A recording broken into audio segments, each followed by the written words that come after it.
కవితకు కవిత రాసిన లేఖపై డీకే అరుణ సంచలన వ్యాఖ్యలు. రేవంత్ రెడ్డితో కవితకు వ్యాపార సంబంధాలున్నాయని ఆరోపణ.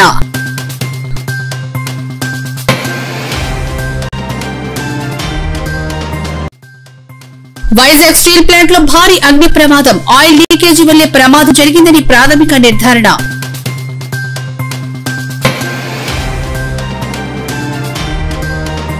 దేశంలో మళ్లీ కరోనా అలజడి. పలు రాష్ట్రాల్లో పెరుగుతున్న కేసులు. మెట్రో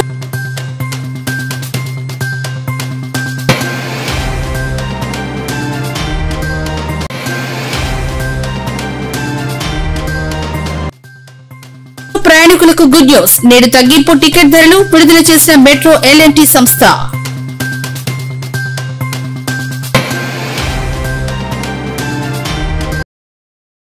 తెలంగాణ రాజకీయాల్లో బీఆర్ఎస్ అధినేత కేసీఆర్ కు ఆయన కూతురు ఎమ్మెల్సీ కల్వకుంట్ల కవిత రాసినట్లుగా ప్రచారంలో ఉన్న ఓ లేఖ తీవ్ర దుమారం రేపుతోంది.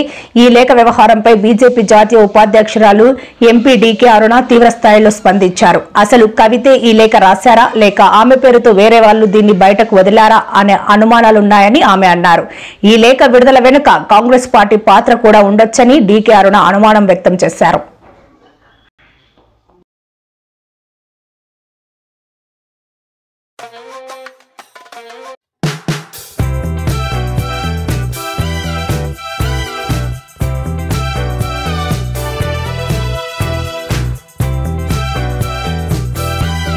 మెదడు కరిగించింది, రక్తం మరిగించింది. ఒక్కొక్క ఆలోచన వెనుక కాళేశ్వరం ప్రాజెక్టు కట్టాలంటే తనే ఇంజనీర్ అయింది, తనే కొలతలు కొలిసింది. నెలల తరబడి నేను చూసిన ఆ కంప్యూటర్ ముంగడ పెట్టుకొని అసలు ఎక్కడి నుంచి నీళ్లు ఎటొస్తాయి, ఎక్కడ నీళ్లుంటాయి, సంవత్సరం పొడుగునా నీళ్లుండేది ఏ ప్రాంతం అని గుర్తుపట్టి చెప్పి కట్టించిందే కేసీఆర్ గారి. ఆమె తండ్రితో మాట్లాడచ్చు. లేఖ రాయాల్సినటువంటి అవసరం ఏమొచ్చింది? తండ్రి కూతుళ్ళ మధ్యలో ఉన్నటువంటి డిఫరెన్సెస్ ఏమి, అన్నా చెల్లెళ్ళ మధ్యలో ఉన్నటువంటి డిఫరెన్సెస్ ఏమి, వాళ్ళ కుటుంబంలో ఉన్నటువంటి డిఫరెన్సెస్ ఏమి, లేఖ ద్వారా తలపాల్సినటువంటి అవసరం ఏమొచ్చింది? ఉద్దేశపూర్వకంగా రాజకీయాల కోసమే ఈ లేఖను రాసిందా? అసలు లేఖ ఆమె రాసిన లేఖనా కాదా, లేక ఇంకెవరన్నా విధమైన రాజకీయమైనటువంటి ఎత్తుగడ చేసిండ్రా? ఇప్పటిదాకా వాళ్ళ నుంచి ఏం రెస్పాన్స్ వచ్చినట్లేదు. లేక రాసినని కానీ రాయలేదని కానీ, అది నాది అవునని కానీ నాది కాదని కానీ, ఎక్కడ కూడా నిన్నటి నుంచి తిరుగుతాం, చక్కలు కొడుతూ ఉంది కానీ మరి ఎక్కడ నుంచి వచ్చినట్లేదు. బట్ దీన్ని బట్టి చూస్తే అసలు ఆ లేఖలో అసలు ఉద్దేశం ఏంది, లేఖ రాయడంలో ఉద్దేశం ఏంది? తండ్రిని కలవలేనటువంటి తండ్రి కలవనిస్తలేడా, తండ్రి ఆమెను రాణిస్తలేడా, ఎందుకోసం లేఖ రాసింది? వాళ్ళ కుటుంబం మధ్యలో ఉన్నటువంటి తగాదాల ఈ లేఖకి ఏమన్నా కారణమా? డైరెక్ట్గా కూర్చొని డిస్కషన్ చేసుకోవచ్చు. తండ్రి కూతుళ్ళు లేఖలో ఇవన్నీ ఎక్స్ప్రెస్ చేయాల్సిన అవసరం లేదు. ఇది కేవలం ఒక పొలిటికల్గా ఏదో బీఆర్ఎస్ పార్టీ ఈరోజు ప్రజల లోపల రోజు రోజుకు డౌన్ అయిపోతుంది కాబట్టి భారతీయ జనతా పార్టీ తెలంగాణలో ఈరోజు అందరూ కూడా భారతీయ జనతా పార్టీ వైపు ఆల్టర్నేటివ్ ఓన్లీ బీజేపీ అనేటటువంటి చూస్తున్నారు కాబట్టి కాంగ్రెస్ బీఆర్ఎస్ కలిసి చేసినట్టు ఎత్తుగడ కూడా కావచ్చు. ఇది గతంలో ఇట్లాంటి ఎత్తుగడనే చేసిండు వాళ్ళు. ఎన్నికల ముందు బీఆర్ఎస్ బీజేపీ ఒకటి అనేటటువంటి ప్రచారంతోన కాంగ్రెస్ పార్టీ పెద్ద ఎత్తున ప్రజల లోపల ఆ యొక్క మెసేజ్ని పెద్ద ఎత్తున జొప్పించింది. బట్ ఇప్పుడు కూడా ప్రధానంగా బీజేపీ బీఆర్ఎస్ ఒక్కటే అనే ప్రచారం జరుగుతుంది కొన్నాళ్ళ నుంచి. కానీ ఇప్పుడు కవిత లేఖ రాసిన తర్వాత ఆ రెండు కేసీఆర్ కావచ్చు, ఇటు కేంద్రంలో మోడీ కావచ్చు, మధ్యలో ఒప్పందం ఉంది అనేది ఒక బలం అయితే చేకూరుస్తున్నటువంటి అంశం ఉంది. అది దానిపైన కూడా బలంగా చర్చ జరుగుతోంది. కాంగ్రెస్ బీఆర్ఎస్ కలిసి ఎత్తుగడ చేసి ఉండొచ్చు. బీజేపీని వీకెండ్ చేయాలి, తెలంగాణలో అడ్డుకునే పరిస్థితి లేదు బీజేపీ పార్టీని. తెలంగాణలో బీజేపీ పార్టీ చాలా వేగంగా ప్రజల్లోకి వెళ్ళిపోతుంది కాబట్టి ఎట్లనైనా బీజేపీని నిలువరించాలి అంటే, ఆపాలనంటే ఏదో రకమైనటువంటి డ్రామా చేయాలి. ఈ డ్రామాలో కాంగ్రెస్ పార్టీ వీళ్ళంతా కలిసి కూడా ఇట్లాంటి డ్రామాలకు ఇది కొత్త ఏం కాదు. భారతీయ జనతా పార్టీని ఎప్పటికప్పుడు అడ్డుకోవడానికి కాంగ్రెస్ పార్టీ చేసినటువంటి ప్రయత్నాలు, బీఆర్ఎస్ పార్టీ చేసిన ప్రయత్నాలు ఇవేం కొత్త కాదు. ఈ లేఖ ద్వారా కూడా ఒక డ్రామా ఆడిండొచ్చు వాళ్ళు. భారతీయ జనతా పార్టీ మళ్ళీ బీఆర్ఎస్ కలుస్తుందేమో అనుమానం ఒక కూతురు వ్యక్తం చేయడం అంటే ఒక అనుమానం అంటే అంత అవసరమే వచ్చింది ఇప్పుడు ఇక్కడ. అంటే వాళ్ళ లోపల ఆ అవసరం ఏమొచ్చింది అంటే రాజకీయం ఎత్తుగడని ఇదంతా కూడా పొలిటికల్గా బీఆర్ఎస్ కాంగ్రెస్ లోపల ఉండి కొంచెం ఎత్తుగడలే ఈ యొక్క లేఖ అని అనుకుంటున్నా. లేఖ రిలీజ్ ఎట్లయింది బయటికి? తండ్రికి లేఖ రాసిన ఆమె తండ్రికి రాసింది, తండ్రి దగ్గరికి లేఖ పోవాలి, మధ్యలోకి బయటికి ఎట్లా వచ్చింది అది? తండ్రి కూతుల మధ్యలో అంటే తండ్రికి ఆ లేఖ కూడా తండ్రికి పోక బయట తీసుకొచ్చిండ్రా, లేక ఉద్దేశపూర్వకంగానే ఎవరో రాసి రిలీజ్ చేసిండ్రా? దీని గన్నవరం మాజీ ఎమ్మెల్యే వైసీపీ నేత వల్లభనేని వంశీని పోలీసులు తమ అదుపులోకి తీసుకున్నారు. బాపులపాడు మండలంలో వెలుగు చూసిన నకిలీ ఇళ్ల పట్టాల పంపిణీ కేసుకు సంబంధించి ఆయన్ను విచారించే నిమిత్తం కస్టడీలోకి తీసుకున్నారు. ఈ ఉదయం విజయవాడ సబ్ జైల్లో రిమాండ్ ఖైదీగా ఉన్న వంశీని అదుపులోకి తీసుకుని కంకిపాడు పోలీస్ స్టేషన్ కు తరలించారు. పోలీసుల అభ్యర్థనను పరిగణలోకి తీసుకున్న న్యాయస్థానం 2 రోజుల కస్టడీకి అనుమతి మంజూరు చేసింది. దీంతో అధికారులు ఆయన్ను కంకిపాడు పోలీస్ స్టేషన్ కు తరలించారు.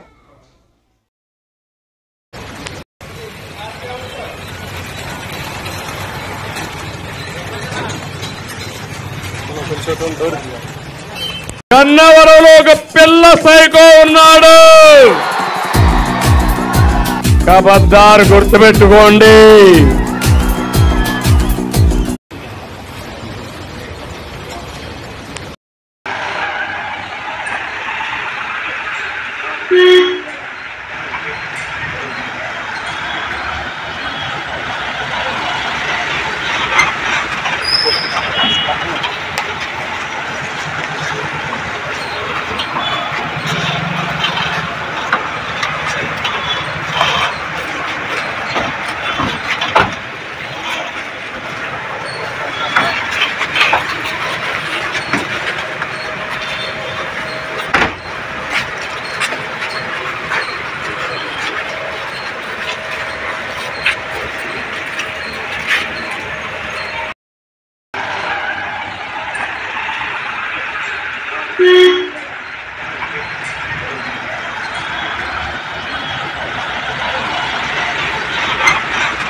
వైసీపీ అధినేత జగన్ పై వైఎస్ షర్మిల తీవ్రస్థాయిలో విమర్శలు గుప్పించారు. మద్యం కేసులో తాను నిర్దోషినని చెబుతున్న జగన్ తన తండ్రి దివంగత వైఎస్ రాజశేఖర రెడ్డి గారిలా తప్పుంటే ఉరితీయండి అని ధైర్యంగా ఎందుకు ప్రకటించడం లేదని ఆమె సూటిగా ప్రశ్నించారు. ఏ విచారణకైనా సిద్ధమని చెప్పలేని పరిస్థితుల్లోనే జగన్ ఉన్నారని షర్మిల ఆరోపించారు. మీరు నిజంగా నిర్దోషి అయితే మీ తండ్రి రాజశేఖర రెడ్డి గారిలా నా తప్పుంటే నన్ను ఉరితీయండి అని ఎందుకు చెప్పలేకపోతున్నారు అని ప్రశ్నించారు. వ్యత్యాసం ఒకటే, నీకు నోరు పెద్దది, జగన్మోహన్ రెడ్డికి నోరు చిన్నది. నువ్వు అబద్ధాన్ని నిజం చేసి నమ్మించగలుగుతావు, జగన్మోహన్ రెడ్డి నిజాన్ని కూడా నమ్మించలేని పరిస్థితుల్లో ఉన్నాడు. 10 సార్లు చెప్పుకోలేడు పాపం. ఆయన ఏమైనా మాట్లాడితే మనం మంచి చేస్తాము, ప్రజలు గుర్తిస్తారు, పైన దేవుడు ఉన్నాడు, కింద ప్రజలు ఉన్నారు. మధ్యలో చంద్రబాబు నాయుడు ఉండేవాడు కనుక్కోలేను పాపం. మధ్యలో ఇంకొకడు ఉన్నాడు, పైన దేవుడు ఉంటే కింద ప్రజలు ఉంటే మధ్యలో బాబు ఉన్నాడు. నందిని పందిని నందిని చేసేవాడు. అది మా జగన్ తెలియక మేమందరం శంఖన ఆగిపోయినాం. మా జగన్ మంచితనం వల్లనే మేము ఇట్లా అయిపోయినాం. మా జగనే కన్నా చంద్రబాబు నాయుడు మాదిరి చెడ్డోడు ఏంటి, ఇట్లా అబద్ధాలు చెప్పగలిగిన మనిషి ఏంటి, సంస్కరణ దిశ కాకుండా ప్రజల యొక్క వ్యసనాన్ని బలహీనతను ఆసరాగా చేసుకునేవాడేంటి, పవర్ కోసం డబ్బు కోసమే ప్రాకులాడేవాడేంటి. మేము మళ్ళీ పవర్లో ఉండింది ఈరోజు వేధింపులకు మేము గురి అయ్యేటోళ్ళం కాదు. 100% చెప్పగలుగుతానా, జగన్ మంచితనమే, జగన్ ప్రజాహితం కోరడమే, జగన్ సంస్కరణపై ప్రయాణం చేయడమే. నాడు నేడు మన బడి సంస్కరణ కాదా? సచివాలయాల సంస్కరణ కాదా? గ్రామ వాలంటరీ వ్యవస్థ కాదా? రైతు భరోసా కేంద్రాలతో రైతులకు సలహాలు ఇచ్చి ఎరువులు మందులు ఊళ్ళల్లో పల్లెల్లో పంచినేది సంస్కరణ కాదా? ఇంటింటికి డాక్టర్లు పంపించినాడు సంస్కరణ కాదా? నీకు కావాల్సిన బర్త్ డెత్ సర్టిఫికేట్ ఎంఆర్ఓ దగ్గర దొరకాల్సినవి నీ ఇంటికి వచ్చి ఇచ్చినారు సంస్కరణ కాదా? ఆరోగ్యశ్రీలో 1000 జబ్బులను సమకూర్చినాడు సంస్కరణ కాదా? స్కూళ్ళల్లో ఇంగ్లీష్ మీడియం ప్రవేశపెట్టాడు, సెంట్రల్ సిలబస్ తీసుకొచ్చినాడు, డిజిటల్ ఎడ్యుకేషన్ తీసుకొచ్చినాడు, వైద్య పరీక్షలు చేయించినాడు సంస్కరణ కాదా? సంస్కరణకు మారుపేరు జగన్. మార్పు తీసుకొచ్చేదానికి కంకణబద్ధుడైన వాడు జగన్. చంద్రబాబు నాయుడు పాత చింతకాయ పంచడి, అదే రోట్లు వేసి దంచి అదే తిన్నట్టే అదే పరిపాలన చేతగాలే, ప్రజలను మెప్పించలే, ఇచ్చిన హామీలు నెరవేర్చలే. 6 పథకాలను అమలుపరచలేని చంద్రబాబు నాయుడు 60 కేసులు పెట్టగలిగినాడు, 60 మందిని జైలు పంపించగలిగినాడు. ఇచ్చిన 6 పథకాలను అమలుపరచడానికి చేతగాలే ఆయనకు, కానీ 60 మందిని జైలు పంపించినాడు. ఇప్పటికీ ఇంకా 4 ఏళ్ళు ఉంది, ఇంకా 600 మందిని పంపించాడు. ఈ 6 పథకాల మటుకు అట్టే ఉంటాయి, అవి మటుకు జరగవు. డైవర్షన్ పాలిటిక్స్, నీ అసమర్థత పరిపాలనను కప్పిపుచ్చుకునేదానికి ఏదో ఒకటి తెరపైకి తీసుకురావాలా, ఏదో ఒకటి అవినీతి తీసుకురావాలా, ఎవరినో ఒకరిని జైలుకు పంపాలా, కక్ష సాధించుకోవాలా. 24 గంటలు ఇదే తతంగమే ఈ రాష్ట్రంలో ఏం తప్ప మరొకటైతే ఈ రాష్ట్రంలో జరుగుతుండే దాఖలాలైతే నాకు తెలిసి. లిక్కర్ మాఫియా జరిగింది అని మీ మీద ఆరోపణలు ఉన్నాయి. మరి అలాంటప్పుడు ముఖ్యమంత్రిగా మీరు ఎలా వ్యవహరించాలి? రాజశేఖర్ రెడ్డి గారు అయితే ముఖ్యమంత్రిగా ఉన్నప్పుడు లేనప్పుడు కూడా ఎంతో హుందాగా ఆయన మీద ఏదైనా ఆరోపణలు వస్తే మీకు కావాల్సిన ఎంక్వైరీ వేసుకోండి. Even on the floor of the house I remember నాన్నగారికి చెప్పారు, రాజశేఖర్ రెడ్డి గారు అన్నారు, మీకు కావాల్సిన ఎంక్వైరీ మీరు వేసుకోండి, సిబిఐ ఎంక్వైరీ వేసుకోండి, నా తప్పు ఉంటే నన్ను ఉరి తీయండి అని కూడా అన్నాడు రాజశేఖర్ రెడ్డి గారు. నా తప్పు ఉంటే నన్ను ఉరి తీయండి అని కూడా అన్నాడు రాజశేఖర్ రెడ్డి గారు. మరి జగన్మోహన్ రెడ్డి గారు కూడా మీ ఏ తప్పు లేకపోతే మీరు ఎందుకు మాట్లాడలేకపోతున్నారు? మీరు వెళ్ళండి, అసెంబ్లీకి వెళ్ళండి, on the floor of the house on record చెప్పండి, ఏ ఎంక్వైరీ కావాలంటే ఆ ఎంక్వైరీ వేసుకోండి. మీరు సిబిఐని పిలుస్తారా లేకపోతే సిట్టింగ్ జడ్జితో చేపిస్తారా? మీరు ఏ ఎంక్వైరీ కావాలంటే ఆ ఎంక్వైరీ వేసుకోండి, నా తప్పు లేకపోతే నన్ను ఉరి తీయండి అని మీరు అనలేకపోతున్నారు అంటేనే మీరు దోషి అని ప్రజలకు అర్థమవుతుంది. విశాఖ స్టీల్ ప్లాంట్ లో ఈ ఉదయం భారీ అగ్ని ప్రమాదం సంభవించింది. ప్లాంట్ లోని స్టీల్ మెల్టింగ్ స్టేషన్ 2, SMS 2 విభాగంలో ఒక్కసారిగా మంటలు చెలరేగాయి. దీంతో అక్కడ దట్టమైన పొగలు అలముకున్నాయి. ప్లాంట్ వర్గాల సమాచారం ప్రకారం SMS 2లోని ఒక పైప్ లైన్ దెబ్బతినడంతో ఆయిల్ లీక్ అయి మంటలు వ్యాపించాయి. ఈ ఘటనలో ఎలాంటి ప్రాణ నష్టం జరగకపోవడంతో అంతా ఊపిరి పీల్చుకున్నారు. అయితే భారీగా ఆస్తి నష్టం జరిగినట్లు ప్రాథమికంగా అంచనా వేస్తున్నారు. ప్రమాద తీవ్రత, నష్టంపై పూర్తి వివరాలు తెలియాల్సి ఉంది.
రాష్ట్రాల ప్రజలకు ఐఎండీ హైదరాబాద్ వాతావరణ కేంద్రం చల్లటి వార్త అందించాయి. రానున్న కొద్ది రోజుల్లో తెలంగాణ, ఆంధ్రప్రదేశ్ రాష్ట్రాల్లో విస్తారంగా వర్షాలు కురిసే అవకాశాలున్నాయని స్పష్టం చేశాయి. అరేబియా సముద్రం, బంగాళాఖాతంలో ఏర్పడుతున్న అల్పపీడనాలు, నైరుతి రుతుపవనాల కదలికలే ఈ వర్షాలకు ప్రధాన కారణమని వాతావరణ శాఖ అధికారులు వెల్లడించారు. ఈ అల్పపీడనాలు, రుతుపవనాల కదలికల నేపథ్యంలో ప్రజలు అప్రమత్తంగా ఉండాలని, అవసరమైన జాగ్రత్తలు తీసుకోవాలని అధికారులు సూచించారు. నాకేంటి అసలు ఇంకా 2 నెలలు అయితే మళ్ళీ తుఫాన్ అయిపోయి మొత్తం వర్షాలు చేసి మళ్ళీ జీరోకి వచ్చేది చెప్పి మళ్ళీ వస్తే మళ్ళీ ఫస్ట్ నుంచి ఎవడవుతారా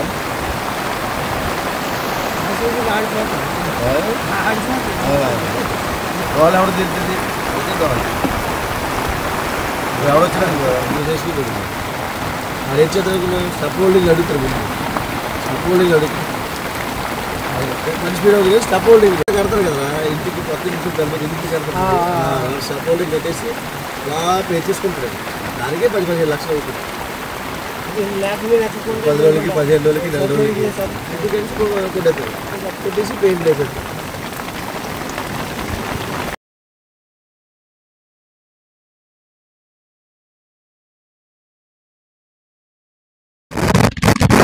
విస్తారంగా వర్షాలు పడతాయి. దాని ప్రభావంతో 1-2 చోట్ల భారీ వర్షాలు కూడా పడే అవకాశాలు ఉన్నాయి.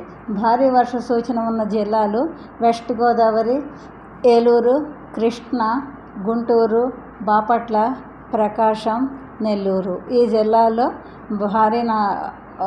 భారీ వర్షపాతం నమోదయ్యే అవకాశం ఉంది. అదేవిధంగా గాలులు 35 నుండి 45 కిలోమీటర్ల వేగంతో, గస్టింగ్ టు 55 కిలోమీటర్ల వేగంతో కోస్తా వెంబడి వీచే అవకాశం ఉంది. ఫిషర్మెన్కి వార్నింగ్స్ ఏం లేవు, కానీ జాగ్రత్తగా ఉండమని వాళ్ళని హెచ్చరిస్తున్నాము. మాజీ ముఖ్యమంత్రి జగన్మోహన్ రెడ్డి ఇవాళ మీడియా ముందుకు వచ్చి చేసిన ఆరోపణలపై సోమిరెడ్డి చంద్రమోహన్ రెడ్డి జగన్ కు బహిరంగ సవాల్ విసిరారు. ఉర్సా సంస్థకు రూపాయికే భూములు కేటాయించామని నిరూపిస్తే తాను ఎమ్మెల్యే పదవికి రాజీనామా చేస్తానని, లేదంటే అబద్దాలు ప్రచారం చేస్తున్న జగన్ తన ఎమ్మెల్యే పదవికి రాజీనామా చేయాలని డిమాండ్ చేశారు. సోమిరెడ్డి చంద్రమోహన్ రెడ్డి మాజీ సీఎంపై తీవ్ర స్థాయిలో విరుచుకుపడ్డారు. జగన్ మాట్లాడిన ప్రతి మాట అబద్దమని, రాష్ట్ర అభివృద్ధిపై ఆయన చేస్తున్న ఆరోపణల్లో నిజం లేదని ఆరోపించారు.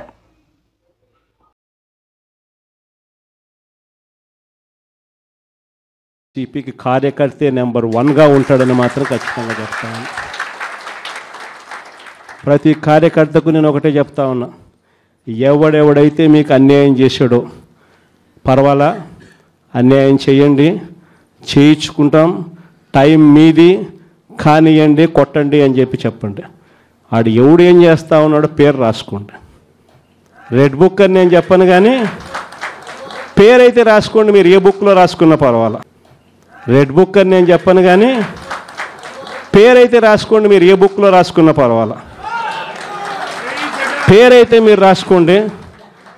దాని తర్వాత మాత్రం అన్యాయం చేసినోనికి సినిమా మాత్రం మనం చూపిస్తామని చెప్తాను. ఆ మనిషి రిటైర్డ్ అయి ఉన్నా కూడా లాక్కొని వస్తా. ఆ మనిషి దేశం విడిచిపెట్టిపోయినా లాక్కొని వస్తా. ఎవరిని వదిలిపెట్టేది ఉండదు. ఒక్కొక్కడికి మాత్రం సినిమా మాత్రం ఎలా చూపించానో అలా చూపిస్తామని మాత్రం చెప్తాను.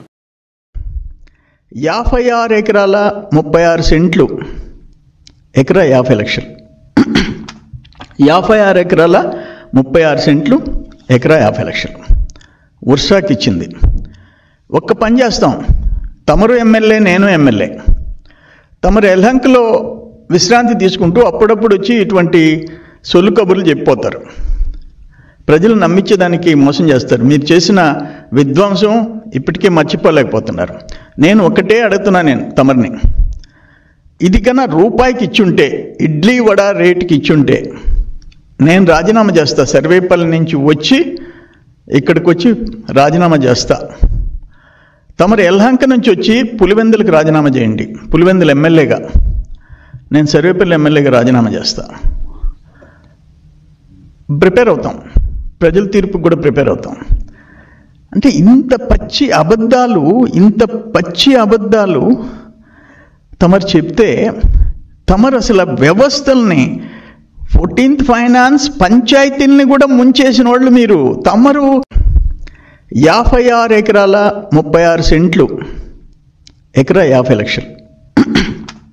56 ఎకరాల 36 సెంట్లు, ఎకరా 50 లక్షలు ఉర్సాకి ఇచ్చింది.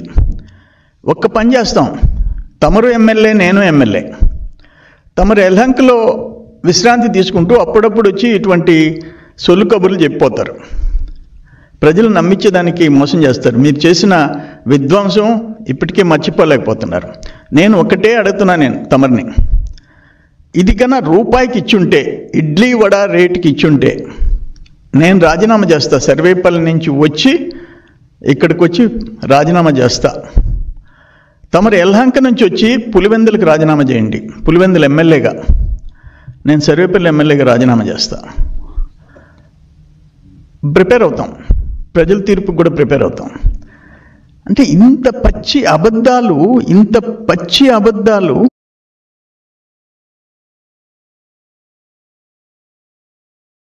దేశవ్యాప్తంగా పలు రాష్ట్రాల్లో కరోనా వైరస్ కేసులు మళ్లీ పెరుగుతుండటం ఆందోళన కలిగిస్తోంది. మహారాష్ట్ర, తమిళనాడు, కర్ణాటక, గుజరాత్ వంటి రాష్ట్రాల్లో కోవిడ్-19 బాధితుల సంఖ్య క్రమంగా అధికమవుతుండటంతో ఆరోగ్య శాఖ అధికారులు నిఘా పెంచి ముందు జాగ్రత్త చర్యలు ముమ్మరం చేశారు. మహారాష్ట్ర, ముంబై నగరంలోనే మే నెలలో 95 కొత్త కోవిడ్ కేసులు నమోదయ్యాయి. తమిళనాడు, పుదుచ్చేరిలో 12 కొత్త కేసులు వెలుగు చూశాయి. కర్ణాటకలో 16 యాక్టివ్ కోవిడ్ కేసులు ఉన్నాయని ఆ రాష్ట్ర ఆరోగ్య శాఖ మంత్రి దినేష్ గుండూరావు ధృవీకరించారు.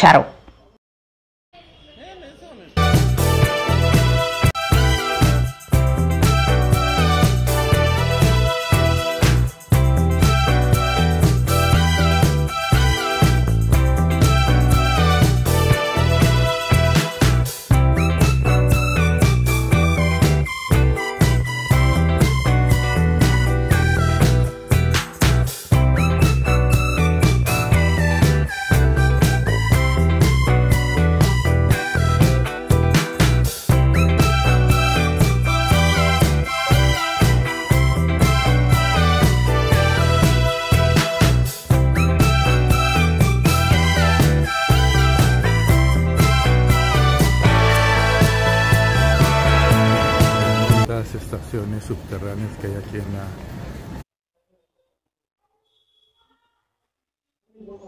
హైదరాబాద్ మెట్రో ప్రయాణికులకు L&T మెట్రో యాజమాన్యం గుడ్ న్యూస్ చెప్పింది. టికెట్ ధరలను ఇటీవల పెంచిన L&T సంస్థ సవరించిన ధరలపై తాజాగా 10% తగ్గిస్తున్నట్లు నిర్ణయించిన విషయం తెలిసిందే. ఈ మేరకు శుక్రవారం మెట్రో ఛార్జీలను సవరణ చేస్తూ L&T మెట్రో రైల్ హైదరాబాద్ ఒక ప్రకటన విడుదల చేసింది. 10% తగ్గించిన తర్వాత మెట్రో ఛార్జీలను L&T మెట్రో ప్రకటించింది. తగ్గిన ఛార్జీలు మే 24వ తేదీ నుంచి అమల్లోకి రానున్నట్లు సంస్థ స్పష్టం చేసింది.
కాంగ్రెస్ ఆరోపణలకు బలం చేకూర్చేలా ఎమ్మెల్సీ కవిత లేఖ ఉందని మంత్రి పొన్నం ప్రభాకర్ అన్నారు. ఇవాళ మీడియాతో మాట్లాడుతూ ఏనాడు బీజేపీ బీఆర్ఎస్ పార్టీలు వేరు కాదనే విషయం మరోసారి వెలుగులోకి వచ్చిందని కామెంట్ చేశారు.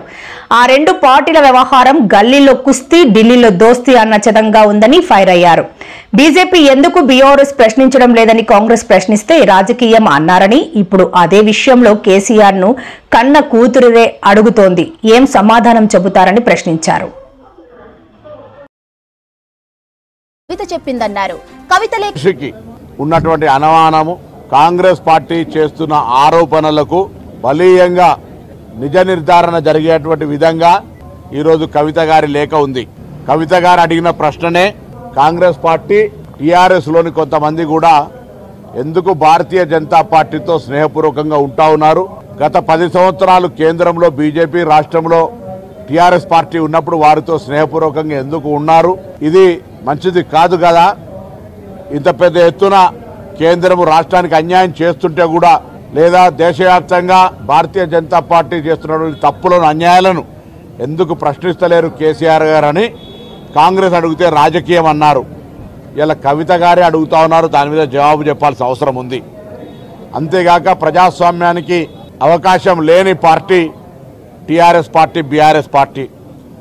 సొంత పార్టీ అధ్యక్షుని కూతురే ఒక సామాన్యుని కార్యకర్తలకు జరుగుతున్న అంశం మీద సామాన్య కార్యకర్తలకు కలవడం లేదు, ప్రజలకు అందుబాటులో ఉండడం లేదు, కార్యకర్తల కష్టసుఖాల్లో పాలు పంచుకోవడం లేదు. అటువంటి పెద్ద సమావేశం పెట్టినప్పుడు 2001 నుంచి పార్టీలో ఉన్నటువంటి వాళ్లకు ఎక్కడ కూడా అవకాశం ఇస్తలేరు. అటువంటి వాళ్ళకు అవకాశం ఇవ్వాలే, మరి మీటింగ్లలో మాట్లాడకపోతే వారికి సంబంధించినటువంటి ఏ విధంగా ఉంటుంది అనేటువంటి అంశాలను లేవనెత్తిన అంశాలకు కార్యనిర్వాహక అధ్యక్షుడు కానీ, లేదా పార్టీకి సంబంధించిన ట్రబుల్ షూటర్గా చెప్తున్న హరీష్ రావు గారు కానీ, లేదా స్వయంగా మరి కేసీఆర్ గారైనా జవాబు చెప్పాల్సిన అవసరం ఉంది. ఇవాళ మేమేం కొత్తగా ఆరోపణ చేస్తలేము. ఈరోజు మేము గతంలోనే చెప్పినాం, టీఆర్ఎస్ బీజేపీ వేరువేరు కాదు, రెండు కూడా కలిపి ఢిల్లీలో దోస్తీ, గల్లీలో కుస్తీ అనే మాట అనేక సందర్భాల్లో చెప్పిన దానికి కవిత గారు రాసినటువంటి లేఖ ఆధారము, దానికి సంబంధించినటువంటి ఒక ఎవిడెన్స్ అనే మాట సందర్భంగా మనం చూస్తా ఉన్నాం.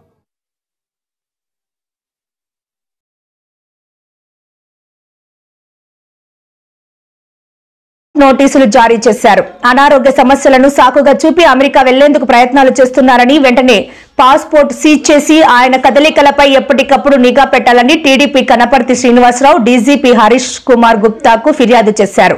ఈ నేపథ్యంలోనే ఎస్పీ గంగాధర్ కోడలి నానిపై లుక్ అవుట్ నోటీసులు జారీ చేశారు. ఆయనపై పెద్ద ఎత్తున కేసులు నమోదైన క్రమంలో దేశం విడిచి వెళ్లకుండా ఎయిర్పోర్టులు, ప్రధాన పోర్టులకు పోలీసులు లుక్ అవుట్ నోటీసులపై సర్కులర్ జారీ చేశారు.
సంగారెడ్డి జిల్లా జహీరాబాద్ నియోజకవర్గంలోని హుగ్గెల్లి చౌరస్తాలో బసవేశ్వరుడి విగ్రహాన్ని సీఎం ఆవిష్కరించారు. ఈ సందర్భంగా మాట్లాడుతూ రాహుల్ గాంధీ 150 రోజుల పాటు 4000 కిలోమీటర్లు పాదయాత్ర చేశారు. ఆ యాత్ర భాగంగానే బసవేశ్వరుడి సూచనల మేరకు కాంగ్రెస్ జనగణనతో కులగణన చేయాలని ప్రకటించిన విషయాన్ని గుర్తు చేశారు. బసవేశ్వరుడి సందేశమే ఇందిరమ్మ రాజ్యానికి సూచిక భావిస్తున్నామన్నారు. వారి సందేశాన్ని తీసుకొని సామాజిక న్యాయం అందిస్తున్నామని, భవిష్యత్తులో కూడా ఇదే స్ఫూర్తితో ముందుకు సాగుతామని రేవంత్ రెడ్డి వెల్లడించారు. మనమందరం కలిసి విశ్వగురు బసవేశ్వరుడి విగ్రహావిష్కరణ ఒక స్ఫూర్తిని, సామాజిక న్యాయాన్ని అందించే కాంగ్రెస్ పార్టీ, ముఖ్యంగా శ్రీ రాహుల్ గాంధీ గారు కన్యాకుమారి నుంచి కశ్మీర్ వరకు చేసిన పాదయాత్రలో 150 రోజులు 4000 కిలోమీటర్లు ప్రతిరోజు ప్రజలను కలుస్తూ మమేకమవుతూ ప్రతి సందర్భంలో బసవన్న ఇచ్చిన సూచనలు, బసవేశ్వరుడు ఇచ్చిన ఆదేశాలను వారు ఆ కాలంలోనే సామాజిక న్యాయం చేసి వివిధ సామాజిక వర్గాలకు చట్టసభలలో ప్రజా నిర్ణయాలలో ఏ విధంగా భాగస్వామ్యం కల్పించిండో వారిని స్ఫూర్తిగా తీసుకొని జనగణనలో కులగణన చెయ్యాలి, ఇది బసవేశ్వరుడి సందేశం అని రాహుల్ గాంధీ గారు చెప్పడం జరిగింది. ఈరోజు కాంగ్రెస్ పార్టీ రాహుల్ గాంధీ గారు అమలు చేయదలుచుకున్న సామాజిక న్యాయానికి ఆనాడే పునాదులు వేసి ఆ తర్వాత తరాలు జ్యోతిరావు పూలే, డాక్టర్ బాబాసాహెబ్ అంబేద్కర్ సరసన బసవేశ్వరుడు నిలబడి ఈరోజు ఈ దేశం యొక్క నిర్మాణానికి వారిచ్చిన సూచనలు, వారి సందేశమే ఈరోజు మన ఇందిరమ్మ రాజ్యానికి, మన ప్రభుత్వ పరిపాలనకు ఒక సూచికగా భావిస్తూ వారి సందేశాన్ని తీసుకొని మన ప్రభుత్వం ఈరోజు సంక్షేమ పథకాలు అమలు చేయడమే కాకుండా సామాజిక న్యాయాన్ని ఈరోజు అందించాలన్న లక్ష్యంతో పనిచేస్తున్నాం. నాకు ముఖ్యమంత్రిగా బసవేశ్వరుడి విగ్రహావిష్కరణ వారి జయంతి సందర్భంగా కూడా నేను రవీంద్ర భారతిలో మిమ్మల్ని అందరినీ కలుసుకోవడం జరిగింది. పల్నాడు జిల్లా దాచేపల్లి మండలం తంగెడ గ్రామానికి చెందిన వైఎస్ఆర్సీపీ సీనియర్ నేత ఉప్పుతల ఎల్లయ్య కుమారుడు హరికృష్ణని ఆయన ఇంట్లో ఉండగా పోలీసులు అక్రమంగా అదుపులోకి తీసుకున్నారు. హరికృష్ణ ఆయన తండ్రి ఎన్నికల ఫలితాల అనంతరం టీడీపీ నేతల దౌర్జన్యాలను భరించలేక తెలంగాణకు వలస వెళ్లి డ్రైవర్లుగా పనిచేస్తున్నారు. పోలీసు వాహనంలో కాకుండా స్థానిక టీడీపీ నేతకు చెందిన ప్రైవేట్ కారులో దాచేపల్లి సీఐపీ భాస్కర్ బలవంతంగా అదుపులోకి తీసుకుని దాచేపల్లి పోలీస్ స్టేషన్ కి తరలించారు.